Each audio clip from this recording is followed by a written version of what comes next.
আছে না? ভোটের আগের দিন রাতে দেখা যায় রাত জেগে থাকে, 4টা 5টা পর্যন্ত অপেক্ষা করে। প্রার্থীদের থেকে দেখা যায় ঘরের মধ্যে যদি রাতের বেলা টোকা দেয়, ভিতর থেকে বলে আমরা 10 জন, বলে কিনা? এইটার পরিবর্তন হইতে হবে।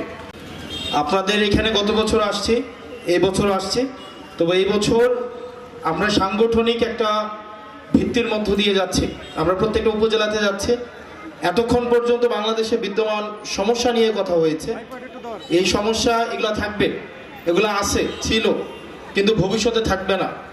তখন থাকবে না যখন আমরা আমাদের অধিকারটা বুঝে নেওয়ার সাথে সাথে আমরা আমাদের কর্তব্যটাও যখন যথাযথভাবে পালন করব, তখন আর এই জিনিসগুলো থাকবে না।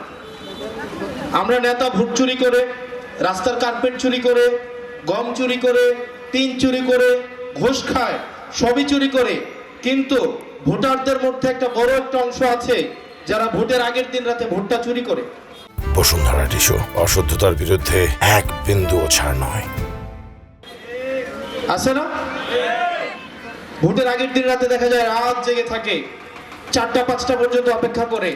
প্রার্থীদের থেকে দেখা যায় ঘরের মধ্যে যদি রাতের বেলা টোকা দেয়, ভিতর থেকে বলে আমরা 10 জন, বলে কিনা?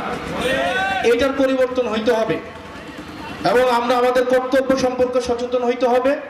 আমরা এই জায়গাগুলো যদি আমরা সাংগঠনিকভাবে মজবুত হই, প্রত্যেকটা উপজেলায়, প্রত্যেকটা ওয়ার্ডে, প্রত্যেকটা ইউনিয়নে আমাদের এনসিপির সাংগঠনিক কমিটিগুলোকে বিস্তৃত করতে হবে।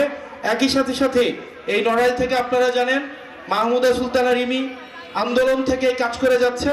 আমরা রিমিকে আমাদের জায়গা থেকে সাংগঠনিক এবং সার্বক্ষণিক আমাদের সব ধরনের সহায়তা দিব, যাতে করে তরুণ নেতৃত্ব উঠে আসতে পারে এবং আমাদের একটা প্রত্যাশিত বাংলাদেশ গড়ে উঠতে পারে।